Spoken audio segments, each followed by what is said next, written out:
Well, good morning, everyone. Welcome to Sunday morning at Mountain Vista Unitarian Universalist Church. We are so happy to see you here this morning. All of our wonderful people here in person, all of our wonderful people online, both watching via Zoom, and those of you who are watching us in the future. No matter where you are or when you are, we're happy you're here. And let's do this quickly. Can we do this quickly? Camera's right there. Everybody wave as the camera rips across. We're so happy to see everyone. Thank you so much. There we go. And it didn't take 20 minutes, so yay. It only feels like it, I guess. It is my great pleasure to welcome you here this morning. We have a whole lot of wonderful things going on. We are Mountain Vista Unitarian Universalist Church. The Reverend Matthew Funk Crary is our regular settled minister. He is away this weekend, taking a little bit of well-deserved vacation time. He's also got a conference to go to this week, and I know he's in the middle of reading and studying and preparing a lot of fun stuff for us in the future. I'm Chris Tackett. I'm your music director.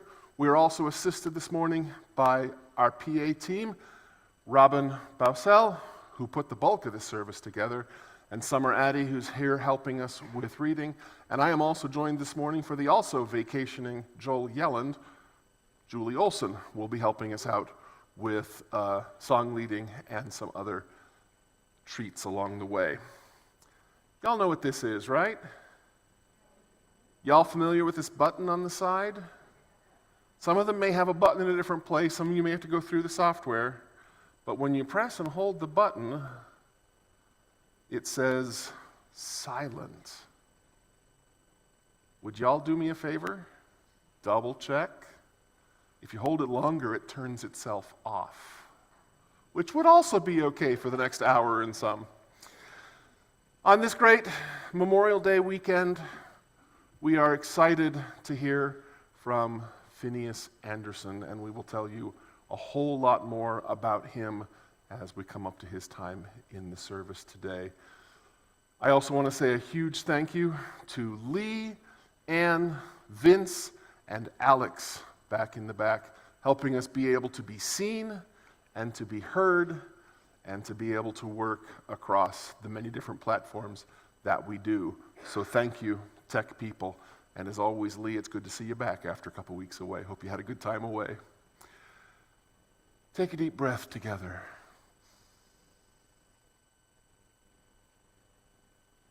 I always love that term, commit a conspiracy. Because by breathing together, we are committing conspiracy. And that just appeals to my mind in such a great way. That's why I make my choirs all breathe together before we sing together. One of my favorite choirs in the whole world is a thing led by a fellow named Craig Hella Johnson called Conspirare, which means literally breathing together. So when we breathe together,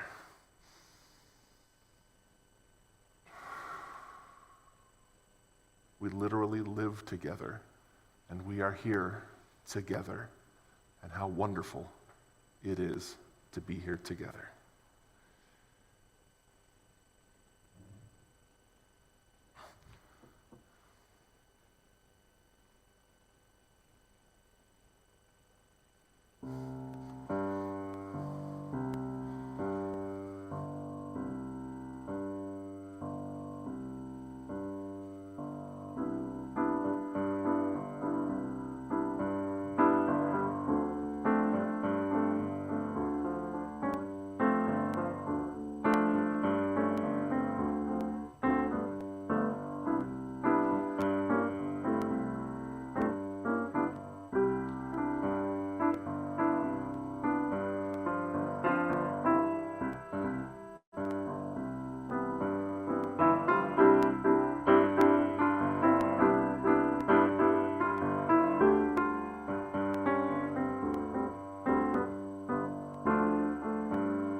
Good morning.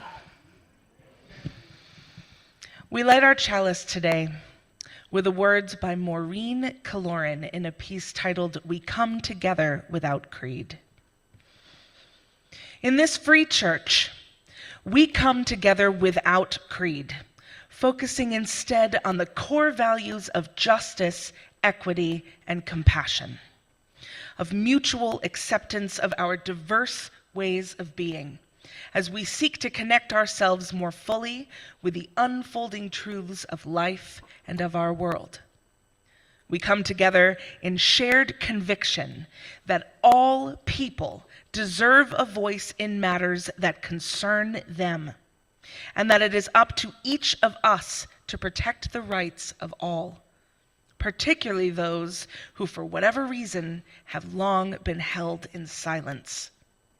We come together in the stubborn belief that community is possible and that peace is more than a dream. We commit together to affirm in our actions as well as our words the inherent worth and dignity of every human being. We come together in awareness of our interdependence with all humanity and with the wider web of existence, for that too is part of what is meant by we. In this free church, we come together without creed, believing that the way we live in the world bears testament to the value of our beliefs. We light this chalice as a beacon of hope for who have gathered here this day, for all who have ever walked through our doors, for those who may yet find this spiritual home, and for those whose paths will never come our way. For all this, and for all those things we dare to hope and dream, we kindle our chalice flame this day.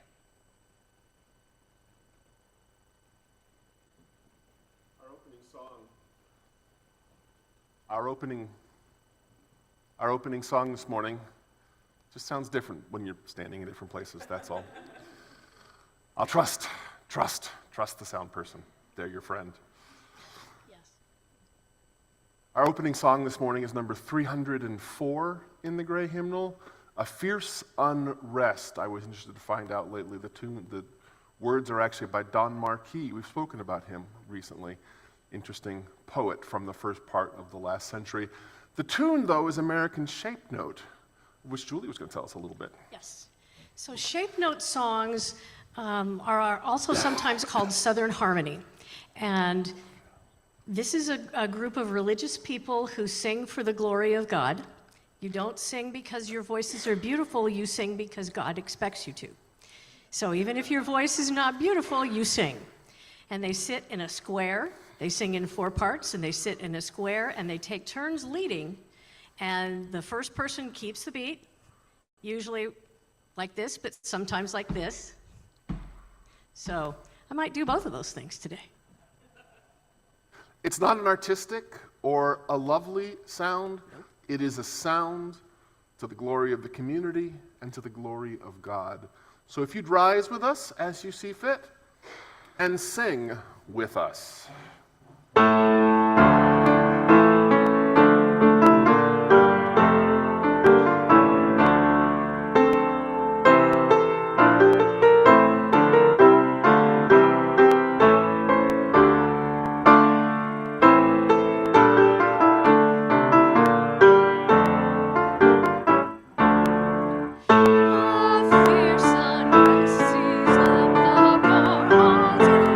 Existing things.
We Can Change the World by Dorothy Day.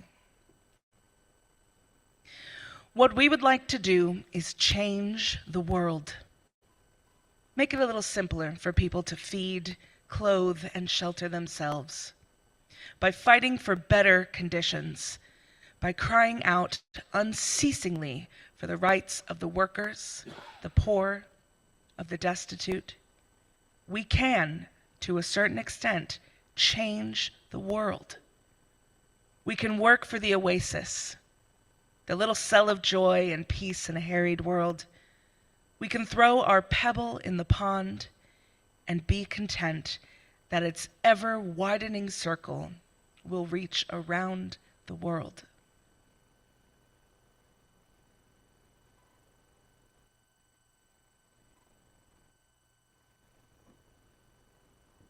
Just this last week, I got a great new book.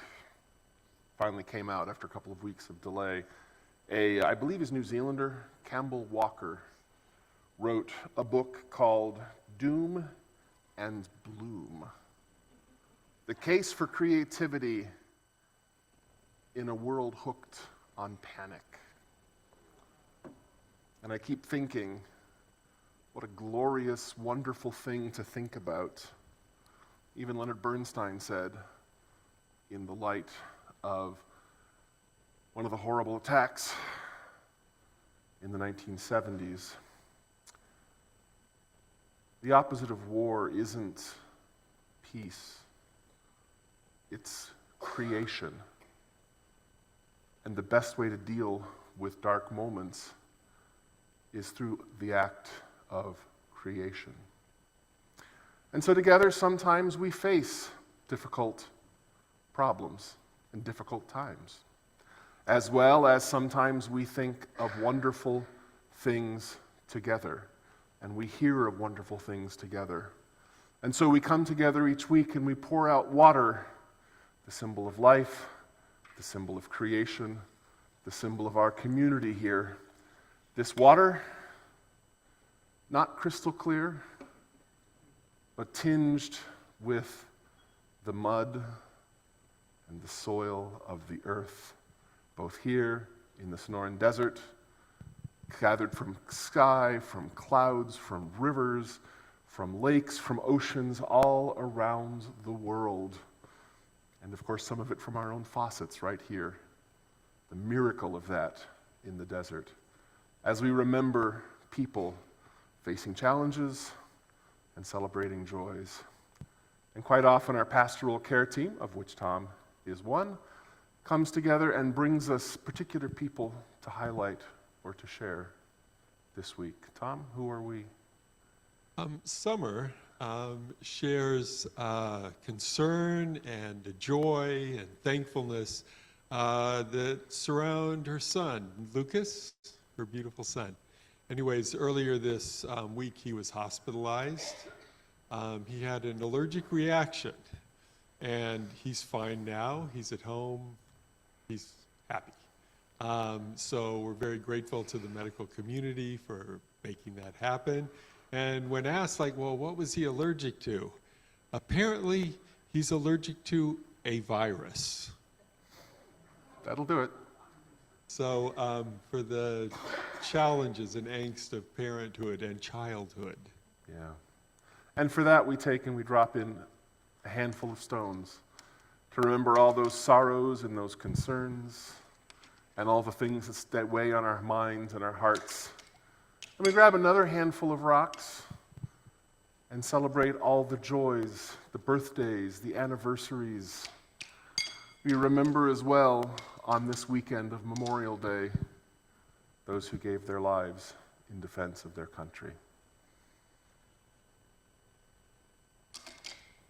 And we remember and we celebrate all the beautiful and wonderful things, and all the not so beautiful and not so wonderful things. And let's take one more second and breathe together.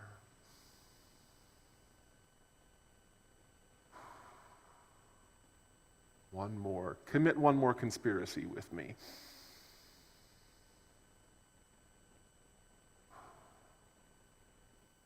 And take a moment throughout this week and remember those in this community and in your families and in your communities as we celebrate the wonderful things and the not so wonderful things that come to all of us. And if you need help, we have our whole pastoral care team available. Any of these fine people you see on the screen, Sally, Michelle, Cheryl, Tom, and Reverend Matthew, once he's back from his time away, and reach out and work with them again.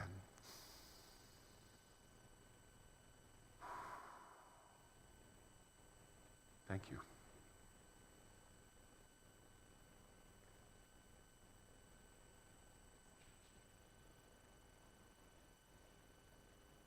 I invite you now into a time of meditation.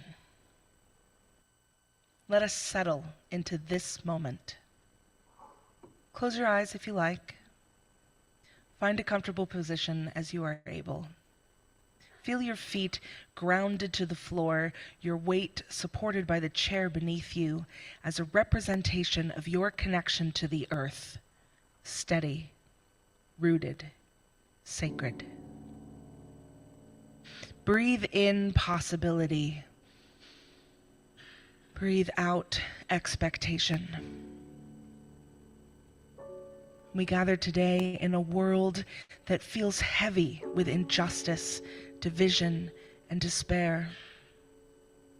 But we also gather in a world bursting with people who refuse to give up, who show up, speak out, paint banners, cook meals, write poems, raise children, hold hands, who sing when silence is demanded, who dance when joy is forbidden, who build when systems break down, who create when destruction seems inevitable. To create is to believe a future is possible. To make joy is to insist we are more than our wounds. To delight in beauty, in music, in love. It is not naive. It is not frivolous. It is resistance.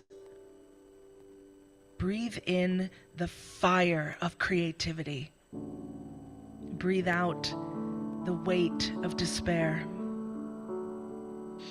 In a world that says, be quiet, be still, be afraid, we answer, we will rejoice. We will make.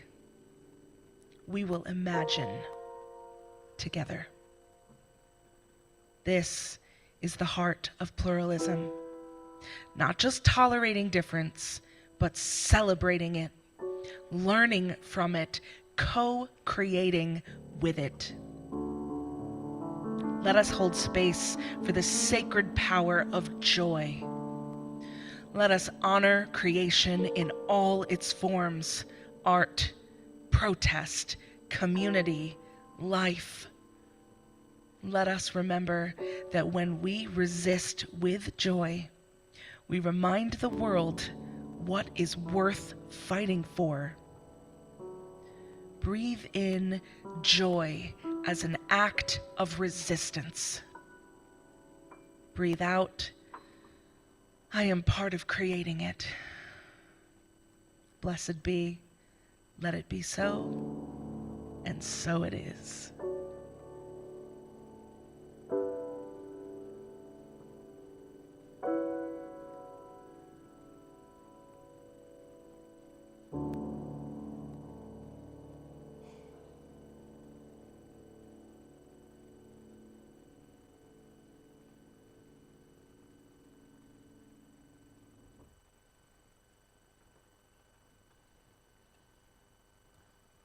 Julie is going to sing a beautiful song for us.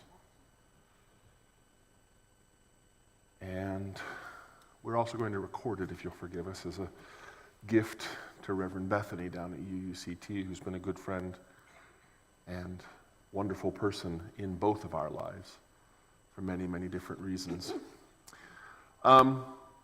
Who is Michael Head, the composer of this song?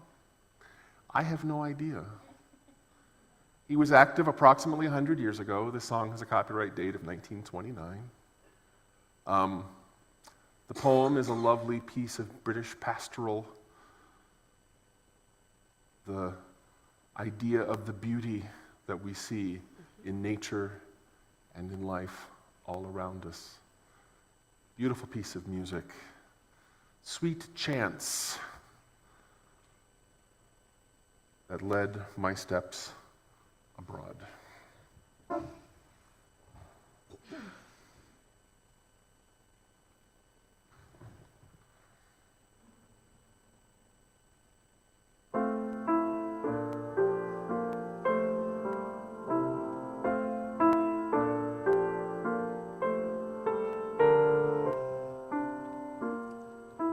Sweet chants that led my steps abroad, beyond the town where wildflowers grow.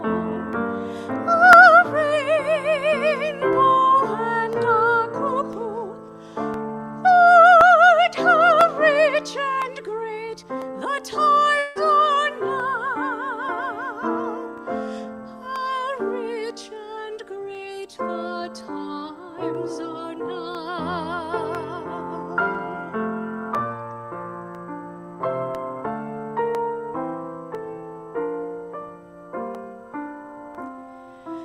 Know, all ye sheep and cows that keep on staring, that I stand so long in grass that's wet from heavy rain. A rainbow and a cuckoo's song may never come together again, may never come this side the tomb.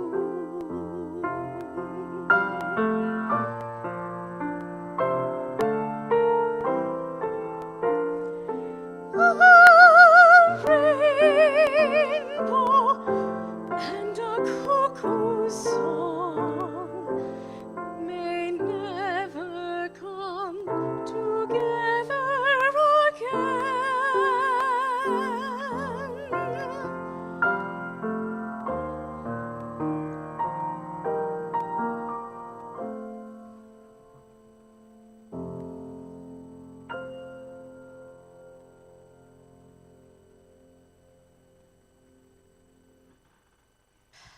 Thank you.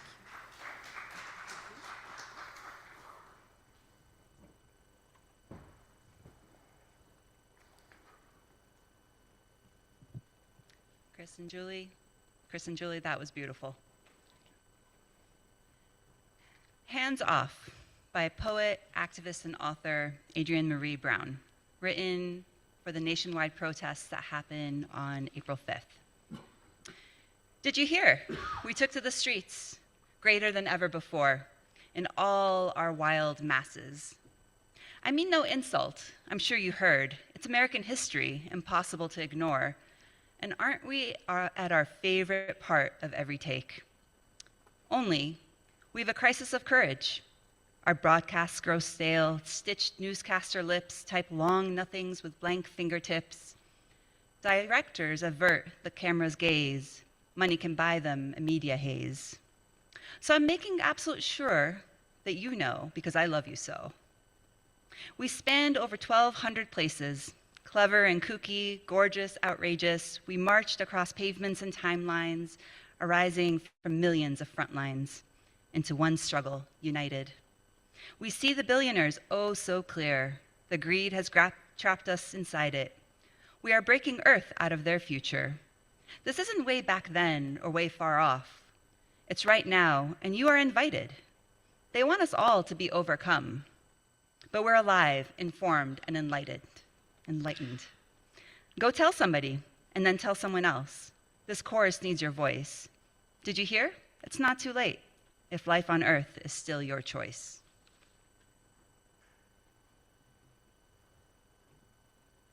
That's a great line. This chorus needs your voice. No, come on. This chorus needs your voice. This chorus needs your voice.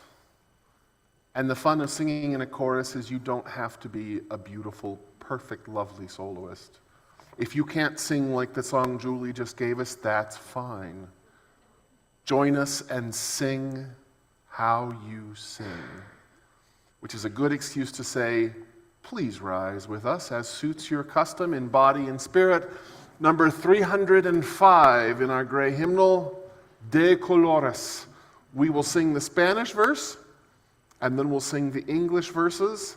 And don't worry if the Spanish verses are difficult and you're not familiar with Spanish, you can sing them in Hebrew,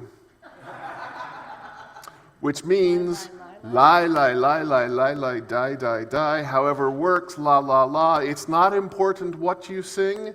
You know what's in your heart. Sing. Can I sing it in Hebrew? If you know the Hebrew, which will surprise me, but sure.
turning pages, turning pages. Here we are. Phineas Anderson was an educator most of his life, heading the school down the street, Greenfields, from 1980 to 1992, class of 99, go Griffins, ending his career in Dubai, UAE, as a school superintendent of British schools there. He has been married for 56 years. He and his wife, Mitchell, have 2 sons and 3 grandchildren living here in Tucson. Over the years, they have climbed in and backpacked to 89 countries. Please welcome Phineas Anderson.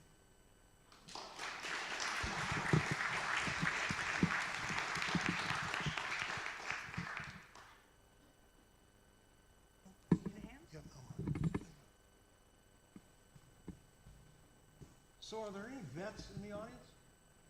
Raise your hand. Let's give them a hand for their service, wherever it might have been.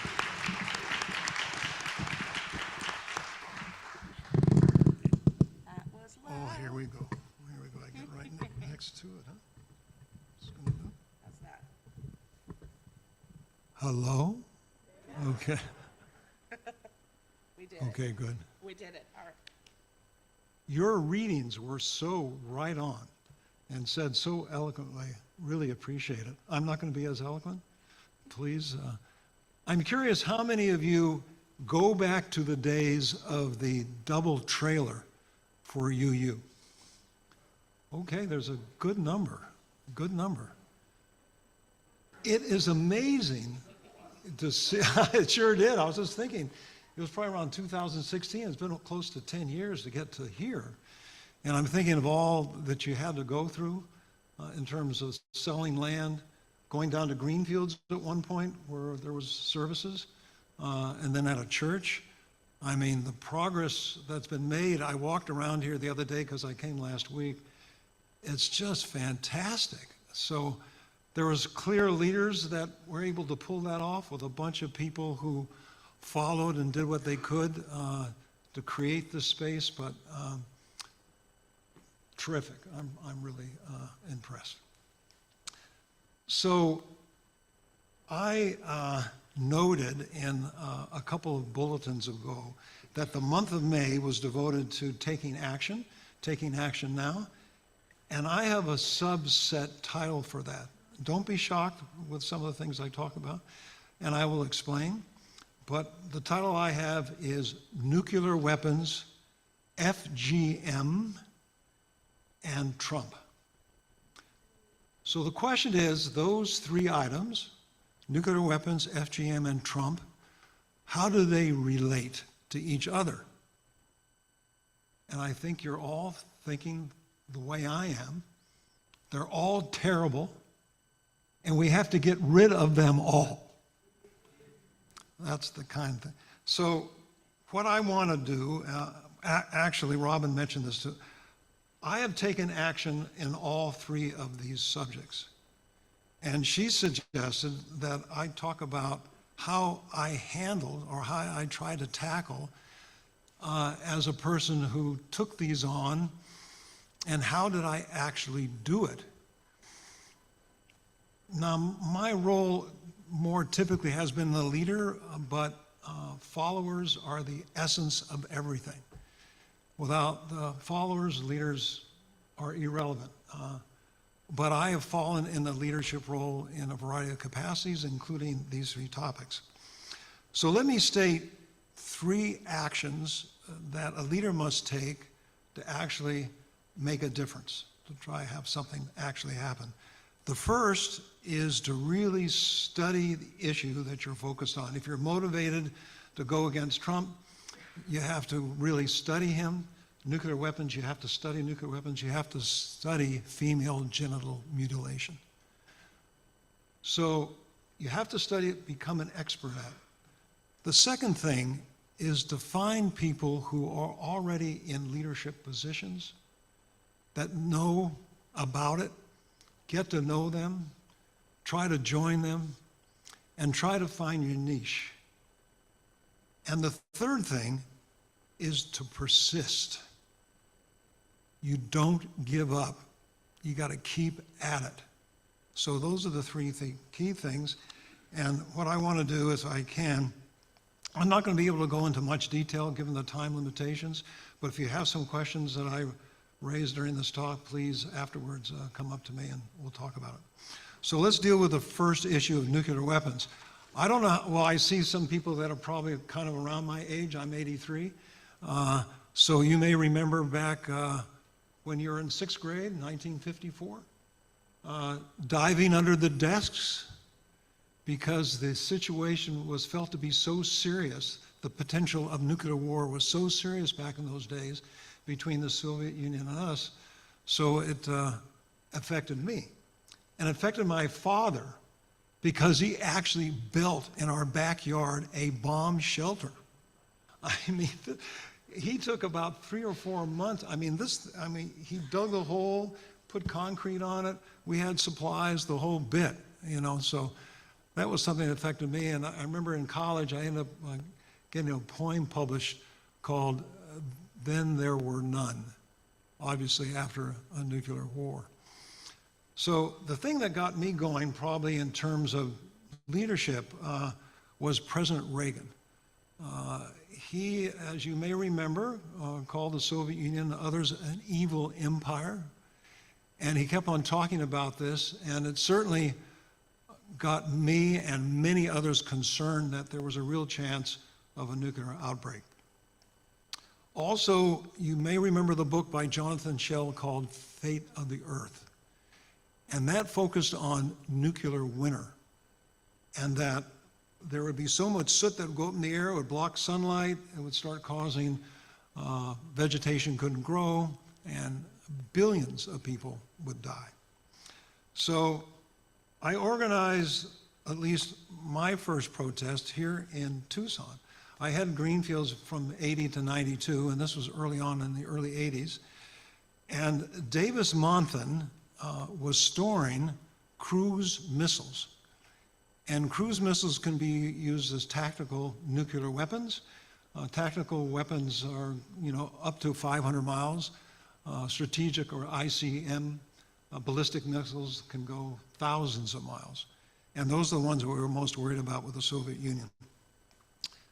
What I did to try to cause a win-win situation is that I sat down with the base commander at Davis-Monthan in the library at the Arizona Inn, and I said, let's work something out that we both can come out of this okay.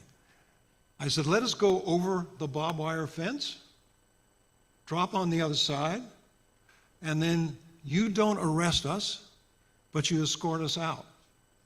And he liked that because there wasn't going to be any confrontation. And so the next day there was a newspaper article with this woman. Remember, I'm the headmaster of the oldest college prep school in Arizona called Greenfields down the road. The photo was of my wife going over the fence in the Arizona Daily Star.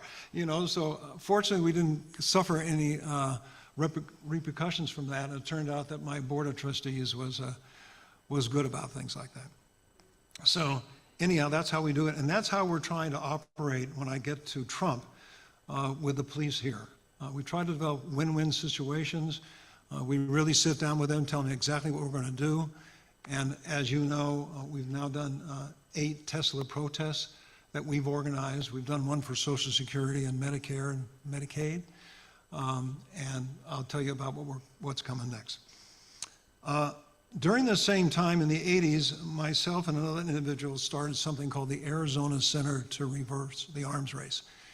And our focus was the Nevada test site, where in the end, 13,000 of us were arrested going onto that site with the idea that we wanted to stop all underground testing. Eventually, it came about called Comprehensive Test Ban Treaty. But our other focus, and a prime focus, was something called the nuclear weapons freeze.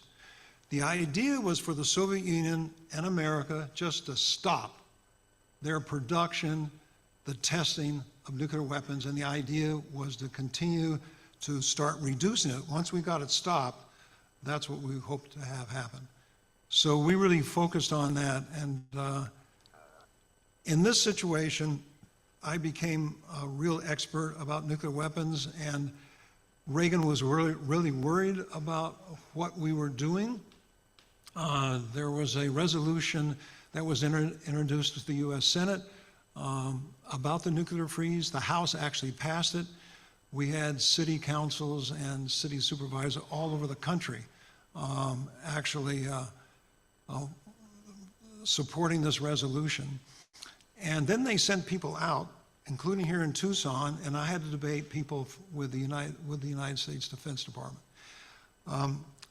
So we really did everything we could, because at that time there were 55,000 strategic weapons between the Soviets and ourselves. 55,000.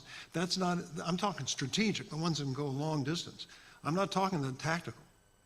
It was insanity. I mean, if you just think about it. It takes probably 150 strategic weapons to cause enough damage that billions of people will die.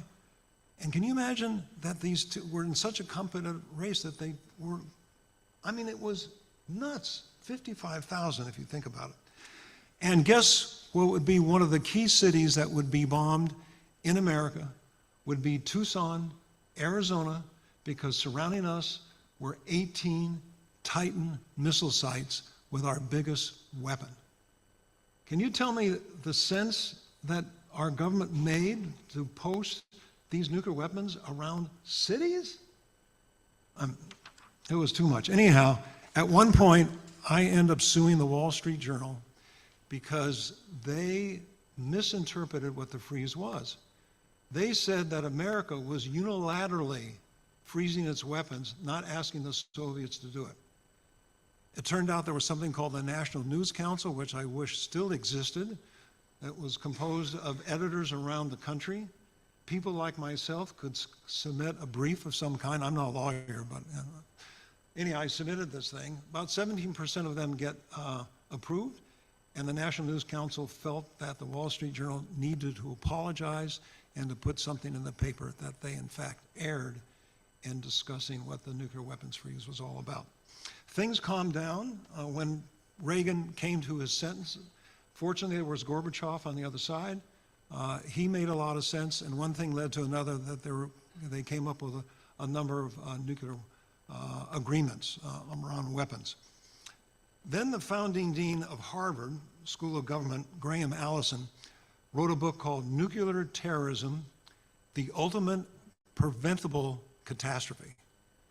The word preventable really caught my interest because preventable implies hope. And so I thought I had to get back into it.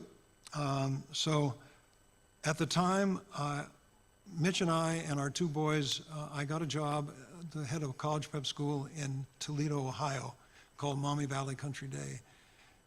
And I was president of the 17th largest out of 32,000 Rotary clubs in the United States. And I went to see Graham Allison at Harvard and asked him if he would come and speak to the Rotary Club. We had 500 members, to give you an idea of how big it was. And he did.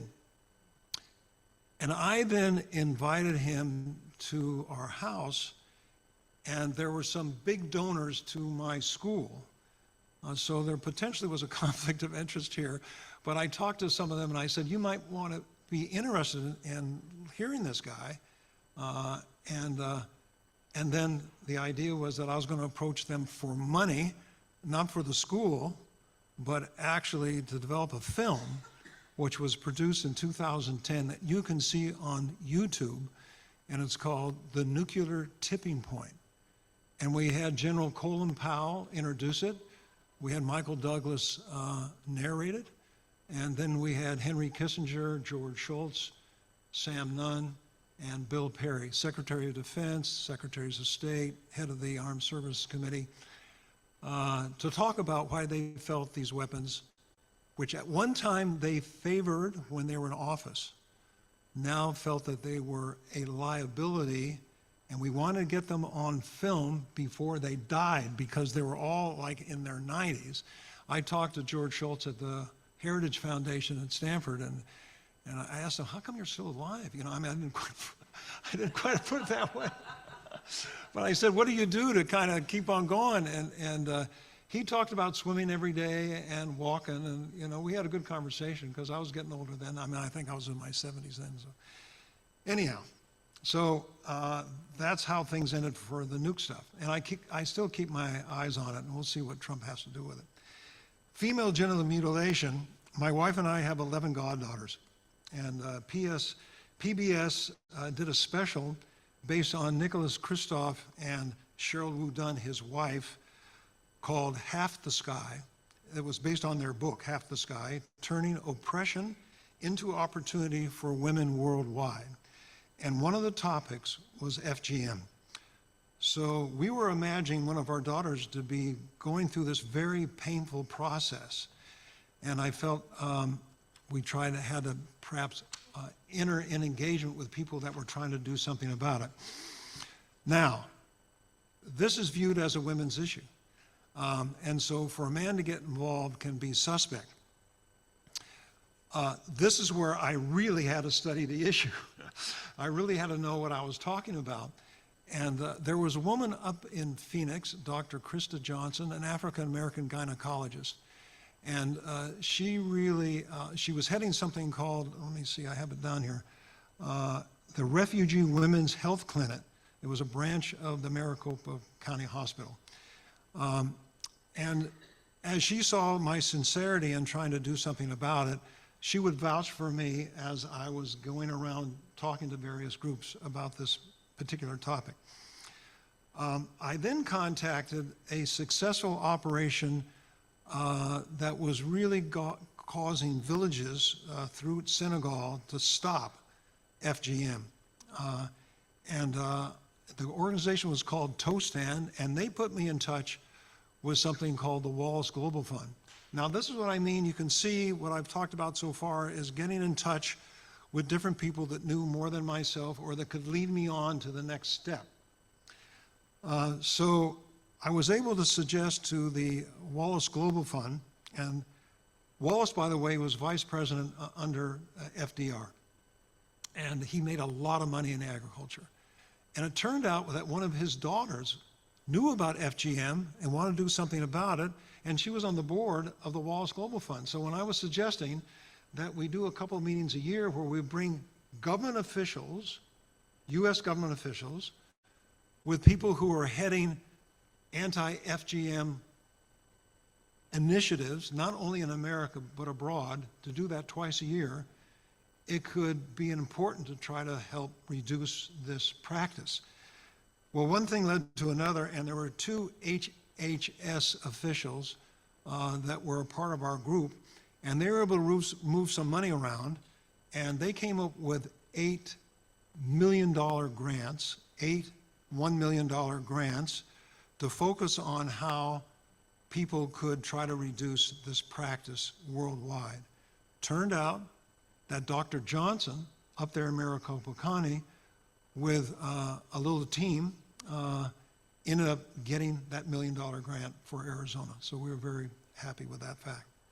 I should mention that I had written an article that was published in the Star about this. And a young woman from Sierra Leone contacted us and called and said she had been cut and she wanted to be involved in trying to reduce this practice. Turns out, I'm proud to say, she became one of the 11 goddaughters, and she's just completed her first year of medical school. So now we go to Trump, and this won't take long because I know I have 20 minutes. I'm all right? Okay. So I don't think I have to tell you what motivates me about trying to work against Trump in any way I can. I'm thinking many of you, maybe not all, and like we've talked about, you all are accepted. We can have a legitimate discussion about it, but I think the majority of you probably do have difficulties with President Trump. So what really got us going was Trump pardoning people who had been convicted of sedition, people who had been convicted of felonies, including attacking law enforcement and desecrating our Capitol. So those are things that really set me off. And I woke up one night in the middle of the night in late January. I woke up Mitch and I said, listen, we've got to do something about this. Not sure what, but we were, and I think Mitch may have suggested, what about the Tesla dealership? Because at that time, Musk, and by the way, Musk I viewed as a front man. I mean, it's Trump is the one that approves all the things that Musk is doing. And so, but we thought that's going to be a good focus. So we said that if we got 20 people, we'll call up some friends, we can get 20 people with signs to stand out in front of Tesla. You know, we'll do it. You know, we'll try to see what happens. So we got 19, and we thought, well, okay, we'll see what happens.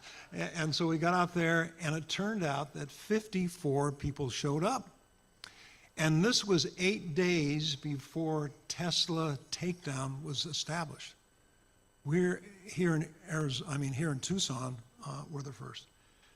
So on March 15th was when Tesla takedown started, 8 days later, and we did one at that time as well. We had 271 people came out. And we were the largest in the nation at that time. And then on March 29th, we had 1,916 people came up. It is not us. All that we did is put out an email. People started giving us more and more emails. We just said, this is what we want to do on such and such a day. And it was them, quote, the followers, that spread the word. And spreading the word got all those people out. And people were motivated because everybody is furious about what is happening to our country. The focus was save our Constitution. So save our Constitution and defend our democracy. And so we just hit a chord. Everybody was kind of with it, and it's continued to grow. And then we focused on Medicaid, which, as you know, in the BBB, as they call it, the big, beautiful bill, that's going to be in jeopardy as well. So we intend to persist. You see this purple ribbon, and I see you have a purple. Was this intentional? I'm impressed. So we have remained, it has been Mitch and myself. We don't affiliate with any party or any group, but there have been people that have kind of joined that wanted to help out. And we ended up calling ourselves Democracy Unites Us as the key focus. And then we said, well, we'll come up with a little ribbon, you know. It's kind of the tribal sense of being attached in some way. And the purple ribbon represents the combination of blue and red. And then you wear white. And so those are our colors of the American group and our flag. And so we now kind of developed this organization, again, not formally. We're not a 501c3, by the way, just because we don't want any involvement with the government. We don't have to report taxes once a year about money raised, et cetera, et cetera. But people have really pitched in. I mean, in the last email, I just said, listen, I have this match of $3,000 from a friend. Will you help out? And people gave $3,818 at the last protest. And then the last email I said, we're aiming to get 10,000 because we don't know what's ahead. I mean, we got between now and November 2026. There's a lot that can happen between now and then. By the way, this is not a come on, by the way. We're not asking for any money here. We do have these little brochure. I don't know, Mitchell has these things. If you're interested in hearing more about democracy, or if you want to give me your email, because we put this email out, it's now a group of about 1,700 people, just telling us what's happening next. And I'll end on that. We are going to persist, and the next activity is on June 14th, and we're doing a car caravan 16 miles around the city. Right now, we have 3.5 miles of cars that are going around the city. We've been in touch with the police. They don't know what they're going to do with us. It's going to be fun. People are going to be decorated. The cars are going to be decorated. It's going to be a good time. So that's it for this. Thank you. It's June 14th. June 6th, I think it has to do with the vets. Yeah, and I'll be mentioning that in the thing. But right now, June 6th is a vet program. Okay, thank you very much.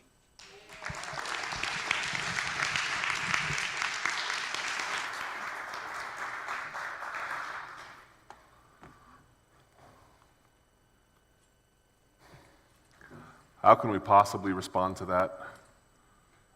Come together. And yes, and you know me. I appreciate that. Yes, we're going to sing. Would you please rise with us as you can, as you are able, and as you see fit? Number 347, Gather the Spirit.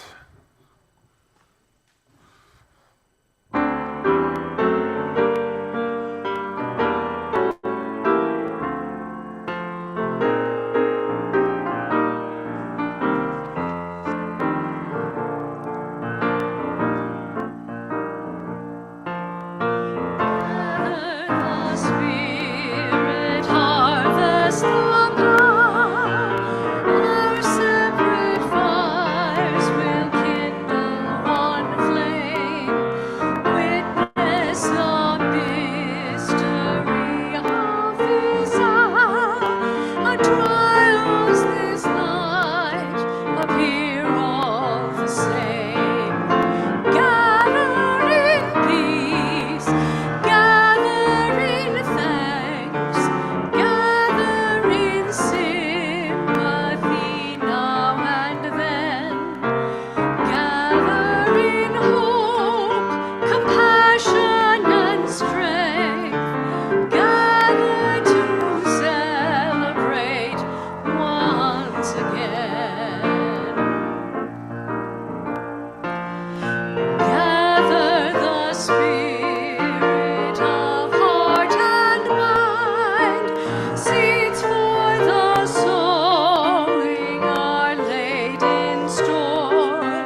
Thank you, everyone, for being here today. As always, I am honored to share this space with you, and especially thank you, Phineas, for your speech today. And so, as we go into announcements, Saturday, a flash email was sent out with information about the upcoming congregational annual meeting, which will be on Sunday, June 8th, after the service. So agenda for the meeting, along with the slate of candidates and the 2025-2026 draft budget was included in the email. There are also hard copies of the draft budget in the treasurer's mailbox outside of the office, so you're welcome if you want a hard copy. And members of the board will be available after the service next Sunday, June 1st, to answer questions about the budget in the Mesquite room. And so feel free to send Aaron Eichelberg your questions by Friday, May 30th, and all of those details are also in yesterday's flash email. Also, with this, if you are not able to make it to the congregational meeting after the service, either you're going to be there next week but not at the service or not there at all, you're welcome to grab an absentee ballot from myself and Tom Sawyer. We'll be sitting at the table after service with the absentee ballots. You're also welcome to reach out to Stephanie, our administrator, and email her to ask for an absentee ballot, and so she will email you one, and the directions are on the ballot of how to submit them. And so, don't fear the future, the Wednesday email. So if any of you know about any protests, or boycotts, any information that you would like to share and would like to share with the wider congregation, feel free to email that information to Stephanie, and she will put it together. And every Wednesday, we all receive an email with a list of events that are going on around town that if you want to join in any of those. OWL. So OWL stands for Our Whole Lives. It's a sex ed curriculum that MVUU hosts from, I believe, 5 years old up until 99 or more. And so there are various classes for each age group, and we are looking for OWL facilitators. And so if you are interested in being a facilitator, please reach out to Stacy Sosa, and she will set you up to get some training. If you are interested in any of the classes or know any youth that would be interested in any of the classes, please also reach out to Stacy Sosa, and she can send you the information. DRY, Desert Ritual Year. So last week, Robin talked about these words up on the screen. So Desert Ritual Year came about because the Baja Four, the 4 UU congregations in southern Arizona, came together to create a list of music and readings and resources that fit more for our Desert Ritual Year here. It's really hard to appreciate the deep gloom of winter and snow in Tucson when our version of winter here is more being outside. And so, so coming together and just trying to reimagine what could be more resources to pull from. And so, but this led to the creation of a theme for every month in the 3-year annual cycle. And so this year, as you can see, these are the themes for the coming year. And so when you walk out, you're gonna see these post boards all around the front and the side over here with these words. And so if you think of a reading, a poem, a song that you think would fit, or a topic that kind of fits into that theme, feel free to jot it down either now or next week. They'll be up for a few weeks. And then lastly, as you walk out through those doors at the end of our service, feel free to join us for hospitality hour. We have some snacks and some coffee and drinks. There will be 2 bowls. So there's the wooden bowl for the works of this congregation's needs. You're welcome to donate to that if you'd like. But there's also a woven basket where every month we choose a nonprofit organization, and this month it's Children's Action Alliance. And so Children's Action Alliance is a nonprofit that works with creating helping create legislature with the Senate around the needs of children in Arizona. And so great organization, and that's for the woven basket. And so, thank you.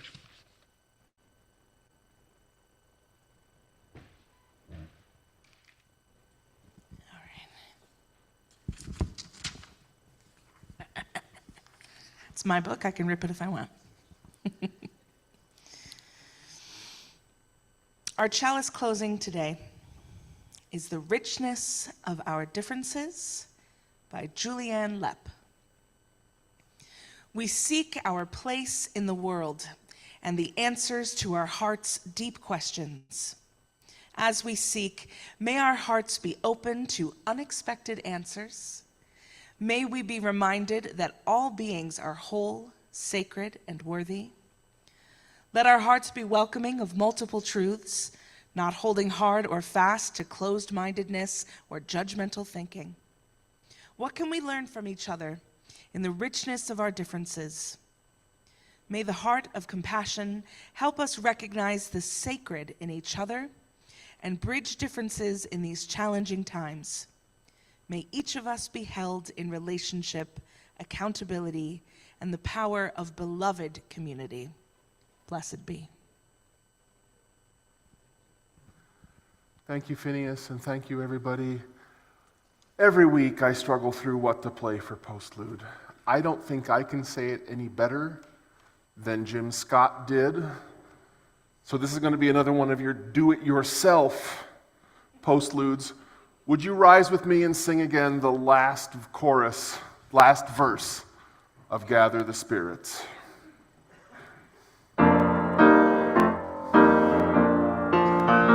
Gather the spirits, growing in awe, far separate and fed by the sun. Winter to spring and summer to fall, the chorus of life resounding. Now without me, gather in peace, gather in thanks,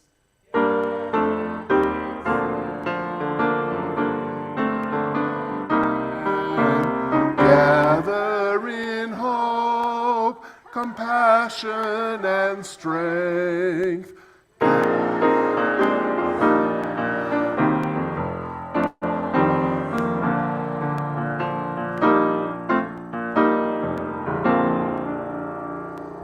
Go forth, be well, be together.